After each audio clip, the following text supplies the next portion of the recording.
दोस्तों world cup 2023 के पहले ही सेमीफाइनल मुकाबले में न्यूजीलैंड के खिलाफ टीम इंडिया ने रचा इतिहास, जहां पहले बल्लेबाजी करते हुए भारतीय बल्लेबाज विराट कोहली और श्रेयस अय्यर ने आतिशी बल्लेबाजी करते हुए चौके छक्कों की जड़ी के साथ बनाया अनोखा रिकॉर्ड और जड़ दिया तूफानी शतक। तो वही दोस्तों लक्ष्य का बचाव करते हुए टीम इंडिया के विकेट टेकर तेज गेंदबाज मोहम्मद शमी की आंधी कर गई न्यूजीलैंड के बल्लेबाजों की बर्बादी, जहाँ पर दोस्तों एक बार फिर से मोहम्मद शमी ने अपनी तेज तर्रार घातक गेंदबाजी से न्यूजीलैंड के बल्लेबाजों के उड़ाए परकच्चे और लगभग हार चुके मुकाबले में टीम इंडिया को ऐतिहासिक जीत दिलाते हुए न्यूजीलैंड को दी क्रिकेट इतिहास की सबसे शर्मनाक हार। नमस्कार दोस्तों, स्वागत है आपके अपने खूबसूरत से क्रिकेट चैनल क्रिक अबोबो में। दोस्तों इस वीडियो में हम आपको भारत न्यूजीलैंड के बीच खेले गए वर्ल्ड कप 2023 के पहले सेमीफाइनल मुकाबले की पूरी रोमांचक हाईलाइट आपको बताने वाले हैं। लेकिन दोस्तों वीडियो में आगे बढ़ने से पहले आप विराट कोहली और श्रेयस अय्यर में से किसे टीम इंडिया का सबसे खतरनाक विस्फोटक बल्लेबाज मानते हैं? अपनी कीमती राय कमेंट में जरूर बताएं। वीडियो पसंद आए तो इसे लाइक करिए और चैनल को सब्सक्राइब करना बिल्कुल भी ना भूलिए। तो दोस्तों मुंबई के वानखेड़े स्टेडियम में क्रिकेट इतिहास की दो दिग्गज टीमें वर्ल्ड कप 2023 के सेमीफाइनल में एक दूसरे के आमने सामने खड़ी थी, जहां रोहित शर्मा ने टॉस जीतकर पहले बल्लेबाजी तो वही न्यूजीलैंड को गेंदबाजी करने के लिए आमंत्रित किया था। दोस्तों इसके बाद भारतीय पारी के लिए शुरुआत करने के लिए टीम इंडिया के दो धाकड़ ओपनर बल्लेबाज रोहित शर्मा और शुभमन गिल की धमाकेदार एंट्री होती है, जहां पर दोस्तों पहले ही ओवर में ट्रेंट बोल्ट को टारगेट करते हुए रोहित शर्मा का बल्ला जम के गरजता है और अंतिम की दो गेंदों पर बैक टू बैक दो करारे चौके रोहित के बल्ले से देखने को मिलते हैं। तो वही दोस्तों दूसरे ओवर में शुभमन गिल भी टीम साउथी के ऊपर पूरी तरह से हावी हो जाते हैं, जहां पहले ही गेंद पर एक कवर ड्राइव और अंतिम गेंद पर सीधा 6 रनों के लिए दर्शक दीर्घा में पहुंचा देते हैं। और इस प्रकार से दोस्तों आगे भी दोनों ही सलामी बल्लेबाज काफी संभल कर खेलते हुए न्यूजीलैंड के गेंदबाजों पर पूरी तरह से हावी हो जाते हैं और उनके परखच्चे उड़ाते हुए उनके ऊपर दबाव बनाना शुरू कर देते हैं। और देखते ही देखते पहले 6 ओवरों की समाप्ति पर टीम इंडिया का स्कोर बिना विकेट गंवाए स्कोर बोर्ड पर 62 रनों तक पहुंच जाता है। लेकिन दोस्तों इसके बाद तो दोनों ही बल्लेबाज अपने गियर बदलते हैं और 5वें गियर में बल्लेबाजी करते हुए न्यूजीलैंड के स्पिन गेंदबाजों के साथ साथ तेज गेंदबाजों पर पूरी तरह से हावी हो जाते हैं और वनडे में T20 स्टाइल में बल्लेबाजी करना शुरू कर देते हैं। लेकिन दोस्तों 90 ओवर में टीम साउथी आते ही टीम इंडिया को पहला बड़ा झटका रोहित शर्मा के रूप में दे देते हैं, जहां पर दोस्तों 90 ओवर की दूसरी गेंद पर टीम इंडिया को रोहित शर्मा के रूप में 71 रनों के स्कोर पर पहला बड़ा झटका लगता है, जहां रोहित शर्मा 29 गेंदों में 47 रनों की आतिशी पारी खेलकर विलियमसन के हाथों कैच आउट हो जाते हैं, जहां रोहित के बल्ले से 4 चौके तो वही 4 ही गगनचुंबी छक्के देखने को मिलते हैं। जबकि दोस्तों इसके बाद विराट कोहली मैदान पर आते हैं और पहली गेंद पर एक करारा चौका उनके बल्ले से देखने को मिलता है। तो वही दोस्तों दूसरे छोर से शुभमन गिल अपना 50 पूरा कर लेते हैं, जिसके बाद गिल बॉल देखो और बॉल पेलो वाले नियम के तहत बल्लेबाजी करना चालू कर देते हैं और न्यूजीलैंड के स्पिन गेंदबाजों के साथ साथ तेज गेंदबाजों पर जम के बरसते हुए दिखाई देते हैं, जहां पर दोस्तों दूसरे छोर से विराट कोहली भी अपने ही अंदाज में बल्लेबाजी करते हुए चले जाते हैं और शुरुआत में लगातार स्ट्राइक रोटेट करते हुए शुभमन गिल को ज्यादा से ज्यादा गेंदें खेलने का मौका देते हैं, जहां पर दोस्तों शुभमन गिल आतिशी बल्लेबाजी करते हुए चौके का उमर छक्के ज्यादा लगाते हुए दिखाई देते हैं। और इस प्रकार से देखते देखते दोनों ही बल्लेबाजों के बीच में एक 68 की साझेदारी पूरी हो जाती है।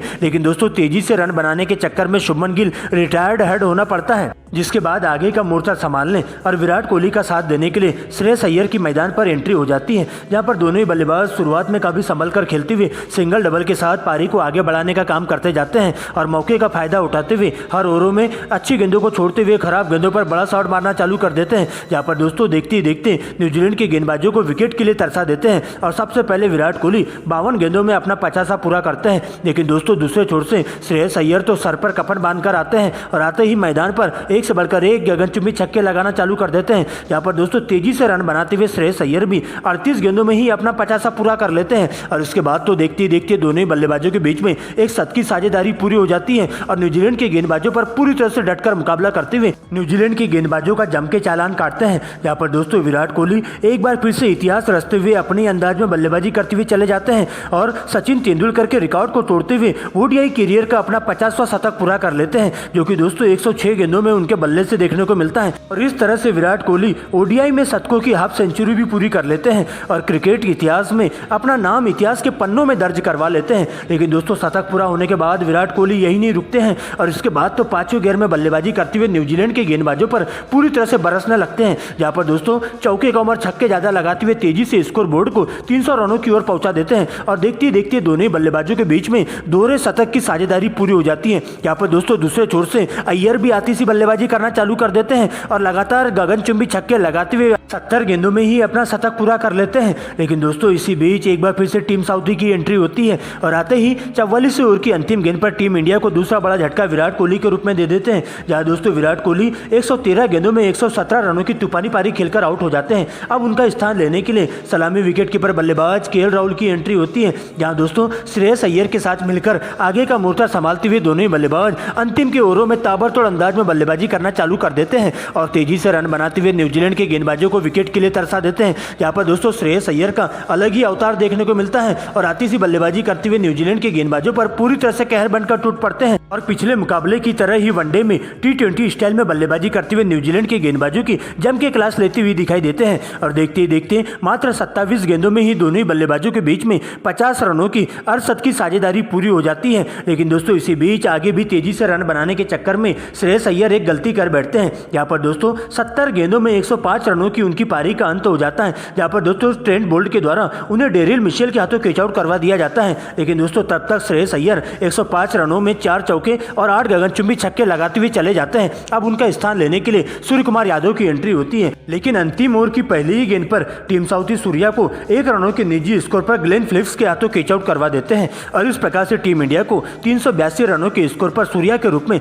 चौथा बड़ा झटका लग जाता है। लेकिन दोस्तों एक छोर से केएल राहुल अंगद की तरह डटे हुए रहते हैं और अब उनका साथ देने के लिए एक बार फिर से शुभमन गिल मैदान पर मौजूद हो जाते हैं, जहां पर दोस्तों दोनों ही बल्लेबाज कमाल की बल्लेबाजी करते हुए न्यूजीलैंड के गेंदबाजों की धज्जियां उधेड़ती हुई दिखाई देते हैं। जहां पर दोस्तों सबसे पहले केएल राहुल आती सी बल्लेबाजी करते हुए अंतिम के ओवरों में चौके छक्के लगाना चालू कर देते हैं और एक प्रकार से देखते देखते आती सी बल्लेबाजी करते हुए दोनों ही छोर से चौके छक्के लगाते हुए टीम इंडिया को 350 रनों के पार पहुंचा देते हैं और इस प्रकार से टीम इंडिया पूरे 50 ओवरों के खेल में 4 विकेट गंवाकर स्कोर बोर्ड पर 397 रन बना पाती हैं। जहां पर दोस्तों इस रोमांचक मुकाबले में न्यूजीलैंड की टीम को 398 रनों का विशाल टारगेट दे दिया जाता है, जहां शुभमन गिल और केएल राहुल नाबाद लौट जाते हैं। जहां दोस्तों केएल राहुल के बल्ले से 20 गेंदों में 39 रनों की ताबड़तोड़ पारी खेली जाती है, जिसमें 5 चौके तो वही 2 गगनचुंबी छक्के लगाए जाते हैं, जबकि दोस्तों शुभमन गिल भी 66 गेंदों में 80 रन ठोक देते हैं, जिसमें 8 चौके तो वही 3 गगनचुंबी छक्के लगाए जाते हैं। दोस्तों इसके बाद बड़े लक्ष्य का पीछा करने उतरी न्यूजीलैंड के लिए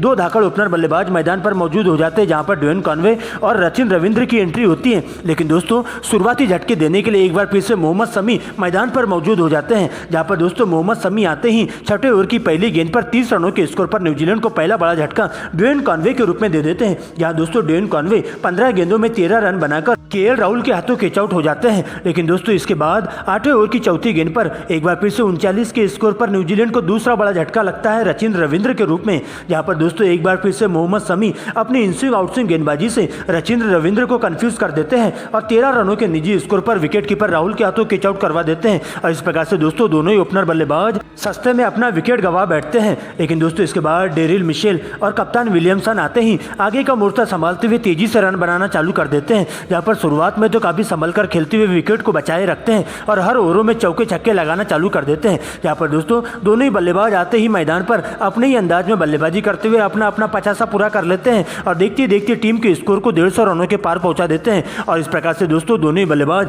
अपने अपने शतक की ओर बढ़ने लगते हैं और देखते देखते दोनों ही बल्लेबाजों के बीच में 150 से ज्यादा रनों की शतक की साझेदारी पूरी हो जाती है। लेकिन दोस्तों 33वें ओवर में एक बार फिर से मोहम्मद शमी आते ही विलियमसन को अपना शिकार बनाते हैं और 220 के स्कोर पर न्यूजीलैंड की टीम को तीसरा बड़ा झटका विलियमसन के रूप में लगता है, जहां दोस्तों विलियमसन 73 गेंदों में 69 रनों की पारी खेलते हुए सूर्या के हाथों कैच आउट हो जाते हैं। लेकिन दोस्तों इसके बाद विकेट कीपर टॉम लॉथम की एंट्री होती है, लेकिन दोस्तों इसी ओवर की चौथी गेंद पर टॉम लॉथम को एलबीडब्ल्यू आउट कर देते हैं और इस प्रकार से दोस्तों न्यूजीलैंड के 4 बल्लेबाज पवेलियन का रास्ता नाप लेते हैं। लेकिन दोस्तों एक छोर से अंगद की तरह डटे हुए रहते हैं डेरिल मिशेल, जहां दोस्तों अपने ही अंदाज में बल्लेबाजी करते हुए डेरिल मिशेल टीम इंडिया के गेंदबाजों पर कहर बनकर टूट पड़ते हैं और तूफानी अंदाज में बल्लेबाजी करते हुए सबसे पहले डेरिल मिशेल अपना शतक पूरा कर लेते हैं। लेकिन दोस्तों एक छोर से मोहम्मद शमी अपनी घातक गेंदबाजी से न्यूजीलैंड के बल्लेबाजों पर पूरी तरह से हावी हो जाते हैं, जहां पर दोस्तों न्यूजीलैंड का कोई भी बल्लेबाज मोहम्मद शमी की गेंदबाजी का बिल्कुल भी मुकाबला नहीं नहीं कर पाता है और एक के बाद एक सस्ते में अपना विकेट गंवाते हुए